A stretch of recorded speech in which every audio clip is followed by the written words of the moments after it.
Bienvenidos a Influencer Talks, espacio de entrevistas donde trataremos temas de economía, finanzas y estrategias de actualidad del mercado, explorando siempre el liderazgo exitoso de nuestros invitados. Hoy se encuentra con nosotros el ingeniero Wilson Galarza, gerente general de Autolaza. Wilson, gracias por asistir a esta entrevista el día de hoy para que nos expliques cómo funciona el sector automotor en nuestro país y en el mundo. Por ejemplo, ¿cómo está estructurado el sector automotor? ¿Quiénes son sus actores claves? Perfecto. En el caso hablemos un poco primero del mercado a nivel mundial. A nivel mundial se venden 95 millones de vehículos en todo el mundo.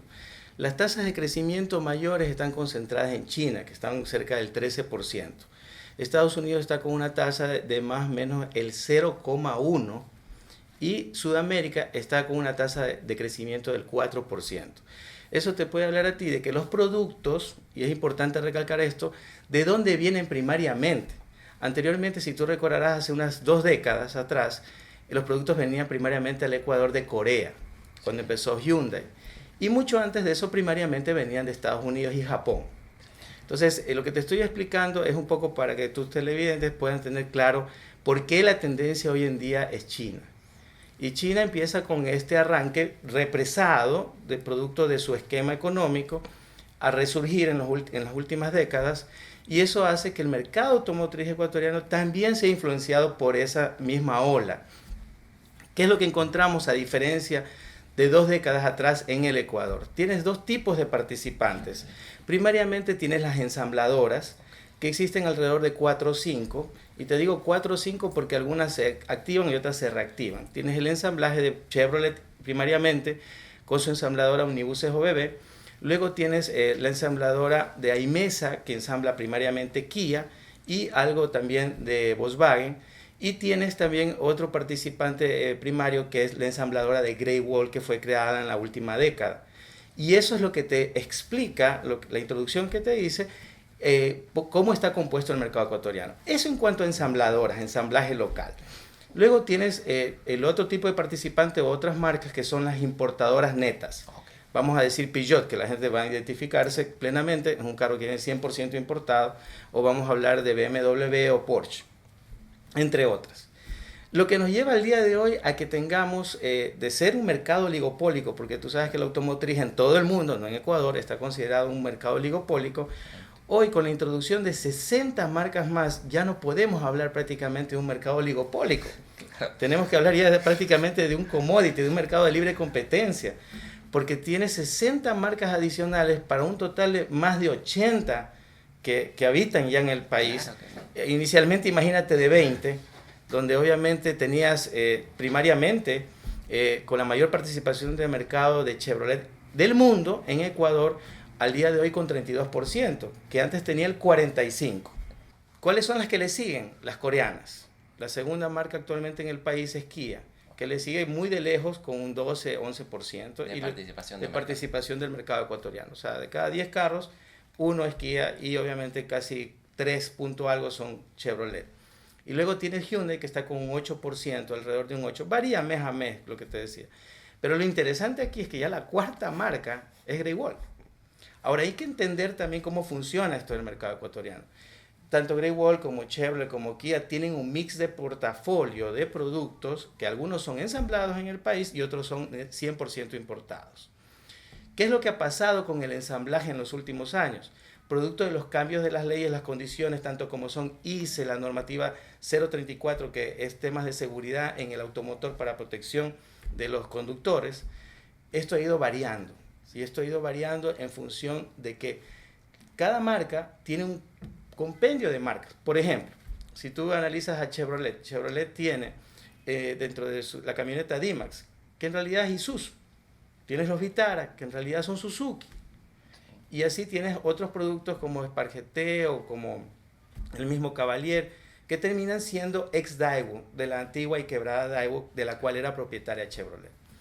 Si a eso le sumas luego Kia y Hyundai, que sí son, vamos a decir, 100% pura sangre, coreanos, las 2 segundas marcas, y vamos a la cuarta, la China. La China Great Wall tiene su abanico de productos como 5 marcas chinas. Y de ahí tienes ya el resto de marcas. Quienes siguen, obviamente siguen Mazda, siguen Toyota, siguen Volkswagen, las tradicionales. Y luego tienes todo este compendio de marcas chinas que están ingresando a nuestro país con una oferta de valor interesante. ¿Cuál es el nicho donde ellos se han concentrado y donde es el nicho de mayor crecimiento en el Ecuador y también en el mundo de cierta manera? Son los SUVs. Los SUVs, que para que la gente que no entiende lo que es un SUV, son los Jeeps pequeños, o sea, son los 4x4 o 4x2, pero que son vehículos grandes, son vehículos grandes que te permiten llevarte a todo terreno, a todo terreno. En ese sentido, tienes obviamente una oferta de valor de muchas marcas chinas que se han concentrado en ese segmento de mercado. SUV son unos carros muy demandados en Latinoamérica. Les gustan los y en el mundo. Así. Y en el mundo porque la gente ha cambiado su costumbre de un auto a un vehículo más versátil para tener lo mejor de los dos mundos. O sea, un vehículo donde puedes... Es que el consumidor ha ido cambiando y hay que entender que las compañías, las automotrices se han ido acoplando al consumidor. Por ejemplo, encuentras ya más gente haciendo mucho más deporte, mucho más motivada inclusive por las redes sociales, haciendo deportes que es un tema de tendencias. De tendencias, exactamente. O sea, ya la gente empieza a hacer deportes que no son típicos. Por ejemplo, empiezas a ver un crecimiento tremendo en el ciclismo, tremendo en el surf, montaña. Entonces, ¿qué necesitas para hacer ese tipo de autos? Un auto que te permita llevar todo tu equipo. Gente haciendo golf y de repente ya un auto no te entra eso, pero tiene su segmento. Y eso es lo que ha ido haciendo que nuestra industria evolucione hasta lo que es al día de hoy. Vemos de que es un sector de que casi que le cambió la forma de vivir al hombre. En la parte automotriz nunca me esperé tantos cambios y tan drásticos y que sea hoy en día un mercado de tanta competencia, porque es un mercado que comprenderás que es difícil entrar. Implica diseño, implica toda una logística que tienes que preparar. O sea, para lanzar un vehículo te tardas 1 año, 2 años, y antes, si tú recordarás, cambiaban cada 5 años los vehículos. Ahora están cambiando cada 2 el modelo. O sea, te compras y a los 2 años ya tienes el nuevo modelo del vehículo que compraste. Mi estimado Wilson, hay un tema que es muy atrayente. Se habla mucho, el gobierno también lo ha mencionado, que es estas nuevas tecnologías. Hay mucha innovación en el sector, como tú nos has ilustrado. ¿Cómo tú ves estos desafíos, oportunidades, por ejemplo, en esta innovación de los carros eléctricos? ¿Cómo eso podría afectar particularmente a nuestro mercado ecuatoriano, dependiente de derivados del petróleo? ¿Cómo tú ves esa innovación en nuestro mercado?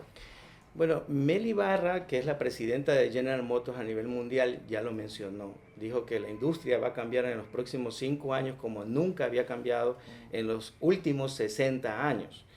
Y ella se refiere justamente a ese tipo de cambios. Chevrolet, en este caso, que es la marca de la cual somos concesionarios en la ciudad de Guayaquil y en Quevedo, está obviamente como pionera en este tipo de tecnologías.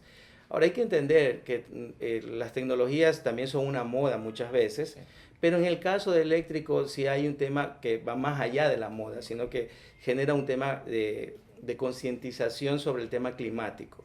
Dentro de ese contexto tienes que analizar también el tema generacional. Vienen los millennials y vienen con un nuevo concepto y un nuevo chip, producto de que sus padres, muchos de ellos somos los X. Le damos más libertad y obviamente tienen otro criterio, otro nivel de pensamiento y se crían con otras tecnologías y con otro nivel de información que les permite a ellos y que los vuelve personas que están más conscientes del medio ambiente, que están más conscientes del romance que es ser humano. Y estas tecnologías como los carros eléctricos harían mucho fit con ellos. Exactamente, con ellos y con nosotros también, porque no es que somos deshumanizados, pero sí tenemos un raciocinio y el raciocinio viene en función de que el consumo de combustible por el lado de los motores y lo que consumen en aceite y consumen en bujías y en toda la parte mecánica produce un desgaste, genera trabajo, pero o sea, hay un trade-off ahí, ¿verdad? Pero hace que el mundo con el crecimiento poblacional exija otro medio alternativo de transporte.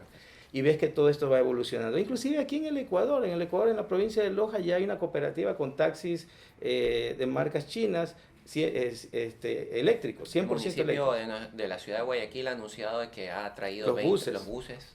Los buses, entonces ya hay un proceso y una curva de aprendizaje tanto del proveedor como del usuario. Total. Es un gran desafío, pero hay un desafío también que viene acompañado de esa nueva tecnología, que tienen que existir las famosas electrolineras. Me imagino que el gobierno irá dando incentivos. Va a regir mucho el comportamiento del consumidor, del ecuatoriano, dentro de las regulaciones que el gobierno ponga para esta nueva tecnología. Excelente. En nuestro país, con tantos cambios, las consecuencias de las decisiones económicas las tenemos que sufrir. Claro que sí. No te sabría responder qué decisiones va a tomar el gobierno. Porque hay información que no manejamos, tendríamos que esperar. Entonces ahí viene la gran pregunta, de nuevo contestando la primera que me hiciste. ¿Va a haber algún incentivo? ¿Va a tener el leverage o el espacio, en este caso el gobierno, de tomar medidas que motiven tu comportamiento como consumidor para incentivarte a que tengas esos vehículos? Entonces, Wilson, nos gustaría escuchar de ti, como un actor tan importante, cuáles son las perspectivas, oportunidades, desafíos y cómo Autolasa se mueve en este mercado, ¿no? Un mercado tan cambiante donde todos estos grandes factores de oferta, grandes temas de consumidor de demanda tienen que hacer fit para salir adelante. Según las cifras, tanto de la EA y de la EADE, estamos hablando de 135.000 vehículos que se vendieron en el año 2018. Así es. Para este año, por todos estos temas económicos, desempleo y diversos factores que un están periodo de ocurriendo, ajuste que... hay un periodo de ajuste, se está hablando de 120.000 vehículos, o sea, una reducción de 15.000 vehículos menos. Si tú tomas ese criterio o esas cifras con las que están hablando toda la industria, con la que está hablando toda la industria, 15.000 unidades menos, y la comparas con lo que te dije al principio, de que hay 60 competidores más, ahí tú vas a encontrar que hay muchos desafíos, porque tienes mucha más competencia, mucha más oferta, y la empiezas ya a sentir al día de hoy. Un consumidor también que como tiene más opciones... Él manda. Él manda. Él manda. Y esa es la parte en la que yo te puedo hablar ahora sí de mi empresa, de Autolasa. Él manda en el sentido de que nosotros buscamos darte la mejor atención. Excelente. Tratamos de darte la mejor atención, pero es un concepto muy general.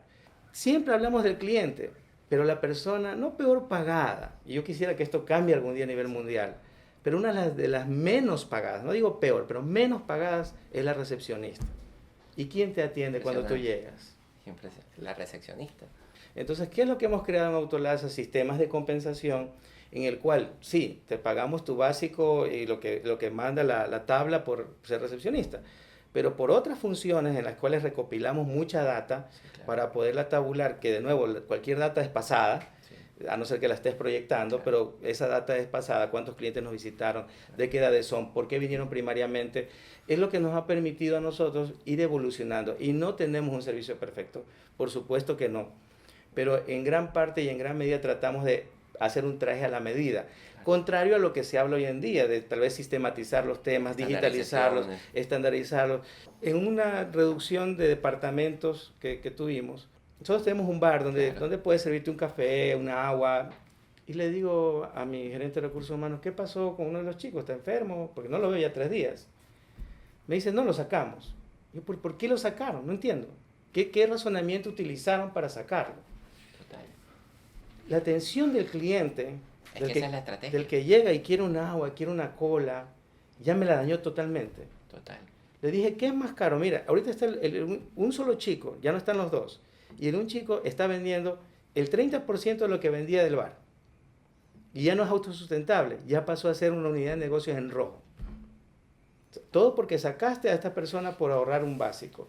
Entonces creo que esa filosofía es la que hay que empatar en este tipo de épocas que se nos vienen, que son de altísima competencia, y manejar los criterios con los que ahorras gastos o costos, o más bien estás matando una inversión.